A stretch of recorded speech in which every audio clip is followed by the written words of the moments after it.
Indian red cross society Bagula ইউনিটের উদ্যোগে আজ সকাল 10টায় দত্তপুলিয়া বাজারে ডেঙ্গু প্রতিরোধের জন্য একটি বিশেষ স্বাস্থ্য পরীক্ষা শিবিরের ব্যবস্থা করা হয়। জ্বরের উপসর্গ রয়েছে এই রকম বহু রোগী এই ক্যাম্পে স্বাস্থ্য পরীক্ষা করান। এছাড়াও ডেঙ্গু সচেতনতামূলক আলোচনা সভা এবং সম্পূর্ণ বিনামূল্যে ডেঙ্গু পরীক্ষার ব্যবস্থা করা হয়েছে। দত্তপুলিয়া বাজার এবং পার্শ্ববর্তী পাড়ায় ডেঙ্গুর মশার লার্ভা নষ্টের কর্মসূচি সুন্দরভাবে সম্পন্ন হয়। এছাড়াও এদিন এলাকার 500 জনের বেশি দুস্থ অসহায় মানুষদের মশারি বিতরণ করা হয় এবং সংগঠনের পক্ষ থেকে ডেঙ্গু সম্পর্কে সচেতনতার জন্য লিফলেট বিতরণ করা হয়। আজকে ডেঙ্গু সচেতনতা শিবির করছি। মূলত আজকে আমাদের 4টে প্রোগ্রাম রয়েছে। প্রথম বিষয় যেটা হচ্ছে এই এলাকায় যে সমস্ত মানুষের জ্বরের উপসর্গ দেখা দিয়েছে, আমরা খুব শর্ট টাইম নোটিশে, খুব স্বল্প সময়ের মধ্যে এই ব্যবস্থা করেছি এবং মানুষকে আমরা জানিয়েছি বিভিন্ন স্বেচ্ছাসেবী সংগঠন, পঞ্চায়েত সদস্য বিভিন্ন মাধ্যমে, সামাজিক মাধ্যমে জানিয়েছি যাদের জ্বরের উপসর্গ রয়েছে তারা আমাদের এখানে ফিভার ক্লিনিকে আজকে এসছেন। অনেকেই এখানে এসে ডাক্তারবাবুদের পরামর্শ নিচ্ছেন, ডাক্তারবাবুরা পরামর্শ দিচ্ছেন, ওষুধ প্রয়োজন হলে বিনামূল্যে ওষুধ প্রদান করা হচ্ছে এবং সেই সঙ্গে যদি মনে হয় যে ডেঙ্গুর পরীক্ষা করানো দরকার, আমরা এখানে রক্ত পরীক্ষারও ব্যবস্থা করেছি সম্পূর্ণ বিনামূল্যে, এখানে অনস্পট এখানে হচ্ছে। এরপরেও যদি মনে হয় কনফার্মেটরি টেস্ট, যদি মনে হয় যে এখানে এলাইজার টেস্টেরও ব্যবস্থা, সেটাও আমাদের এখানে ফ্রি অফ কস্টে করা হয়েছে। এটা মূলত আজকে প্রথম পার্ট আমাদের অনুষ্ঠানের। দ্বিতীয় পার্ট, আমাদের এই এলাকায় বিভিন্ন সম্মানীয় চিকিৎসকবৃন্দ রয়েছেন, এলাকার বিশিষ্ট যারা মানুষ রয়েছেন তারা এখানে উপস্থিত রয়েছেন, সম্মানীয় জনপ্রতিনিধিরা উপস্থিত রয়েছেন, এলাকার বিভিন্ন স্বেচ্ছাসেবী সংগঠন, এলাকার বিভিন্ন ক্লাব অর্গানাইজেশন তারা এখানে উপস্থিত রয়েছে।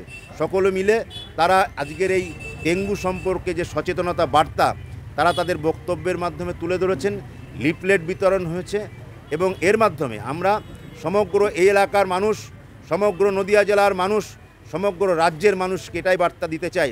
আপনারা জানেন যে সাম্প্রতিককালে অতি বর্ষণ হয়েছে, যার ফলে বিভিন্ন জায়গায় জল জমে রয়েছে, ওয়াটার লগিং হয়ে রয়েছে।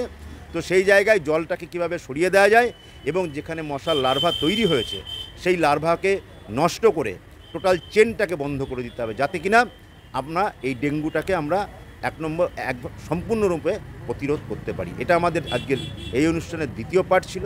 তৃতীয় পার্ট যেটা আজকের আমাদের এই দত্তপুলিয়া বাজারে প্রায় 3000-এর বেশি দোকান রয়েছে। এটা একটা জনবহুল এলাকা। এই এলাকায় বহু জায়গায় জল জমে রয়েছে।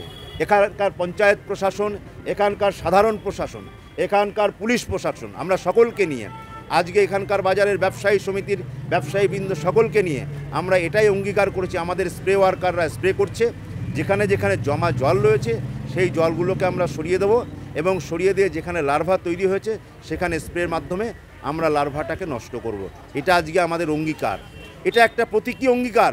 কিন্তু আমরা এই এলাকার পঞ্চায়েত প্রশাসন, এই এলাকার সমস্ত সাধারণ মানুষের কাছে আমরা আবেদন জানিয়েছি যে আজকে হয়তো আমরা Indian red cross society Bagula ইউনিটের উদ্যোগে প্রাথমিক কাজটা করলাম, কিন্তু এটা আগামী দিনে আপনারা জানেন বিভিন্ন উৎসব আসছে, দুর্গোৎসব আসছে, কালী পুজো রয়েছে, বিভিন্ন জায়গায় জনসমাগম হবে, জল জমবে, কিন্তু এটাকে আগামী দিনেও পরিষ্কার করে রাখতে হবে। এই সচেতনতা আমরা সাধারণ মানুষের মধ্যে পৌঁছে দিয়েছি।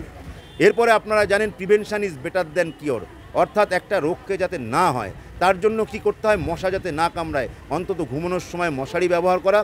আমাদের এই সারা রাজ্যে, আমাদের এই সারা এই জেলাতে, আমাদের এই পঞ্চায়েতে বিভিন্ন জায়গায় দুস্থ মানুষ রয়েছে, অসহায় মানুষ রয়েছে। রাজ্যের একটি প্রগতিশীল সরকার কাজ করছে, বিভিন্ন জায়গায় বিভিন্নভাবে মানুষকে বিভিন্ন প্রকল্পের মাধ্যমে সহযোগিতা করছে। তার বাইরেও যে সমস্ত মানুষ দুস্থ মানুষ, অসহায় মানুষ রয়েছে, আমরা তাদেরকে আজকে এখানে আসতে বলেছিলাম, তারাও এসছেন, তারা আমাদের এখান থেকে মশারি নিয়েছেন, আমরা তাদেরকে মশারি প্রদান করেছি এবং তাদেরকে আমরা এটুকু বুঝিয়েছি যে অন্তত ঘুমানোর সময় আপনারা মশারি ব্যবহার করুন। এই প্রতীকী ব্যবস্থার মাধ্যমেও আমরা মানুষকে বোঝাতে চেয়েছি যে আপনারা ঘুমানোর সময় মশারি ব্যবহার করুন। সামগ্রিকভাবে এইভাবে আমরা আজকের এই ক্যাম্প পরিচালনা করছি, স্প্রে করা হচ্ছে, মশারি বিতরণ করা হচ্ছে, ডাক্তারবাবুরা চিকিৎসা করছেন।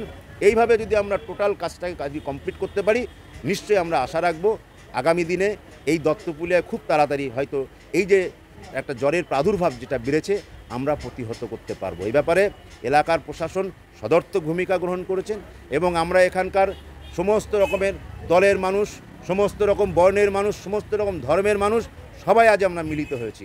এখানে বিভিন্ন স্বেচ্ছাসেবী সংগঠনের লোক রয়েছে, রেড ক্রসের আমি রয়েছি, তার সঙ্গে বিভিন্ন স্বেচ্ছাসেবী সংগঠনের লোক রয়েছে, এখানকার ব্যবসায়ী সমিতির লোকজন রয়েছে, সম্মানীয় ডাক্তারবাবুরা রয়েছে, এলাকার শুধু নাগরিকবৃন্দ রয়েছে। আমরা আজ একত্রিত হয়েছি এবং এই একত্রিত হওয়ার ফলে আশা করব আগামী দিনে নিশ্চয়ই আমাদের এই দত্তপুলিয়া অঞ্চল থেকে আমরা এই জ্বরের প্রাদুর্ভাবকে কমিয়ে ফেলতে পারব। আমি Indian red cross society Bagula ইউনিটের ভাইস চেয়ারম্যান ডক্টর অতীন্দ্রনাথ মণ্ডল মহাশয়। উপস্থিত ছিলেন রানাঘাট 2 নম্বর ব্লকের সাধারণ প্রশাসন, পুলিশ প্রশাসন, স্বাস্থ্য প্রশাসন, পঞ্চায়েত প্রশাসন, সম্মানীয় জনপ্রতিনিধি, বিভিন্ন স্বেচ্ছাসেবী সংগঠন এবং ক্লাবের সম্মানীয় প্রতিনিধিবৃন্দ, দত্তপুলিয়া বাজার ব্যবসায়ী সমিতির সদস্যবৃন্দ, এলাকার বিশিষ্ট নাগরিকবৃন্দ এবং সম্মানীয় ডাক্তারবাবু, স্বাস্থ্যকর্মীগণ। এই মহতী কর্মসূচিতে এলাকার সমস্ত সুবুদ্ধি সম্পন্ন সাধারণ মানুষ সকলে আজ সকাল 10টা থেকে স্বতঃস্ফূর্তভাবেই সামিল হয়েছেন এবং ডেঙ্গু সম্পর্কে প্রয়োজনীয় ধারণা নিয়েছেন। আজকের এই অনুষ্ঠানে যারা পূর্ণ সহযোগিতা করেছেন তাদেরকে অসংখ্য ধন্যবাদ এবং কৃতজ্ঞতা জানানো হয় এবং তাদের বলা হয় ডেঙ্গু প্রতিরোধযোগ্য, অযথা আতঙ্কিত হবেন না। অধিকাংশ ডেঙ্গু রোগী সময় মতো সাধারণ চিকিৎসা সেরে যায়। এছাড়াও এই সম্পর্কে পশ্চিমবঙ্গ সরকারের স্বাস্থ্য পরিবার কল্যাণ দপ্তরের নির্দেশাবলী মেনে চলার জন্য সকলকে অনুরোধ জানানো হয়। প্রদীপ চ্যাটার্জির রিপোর্ট, মেমারি আপডেট।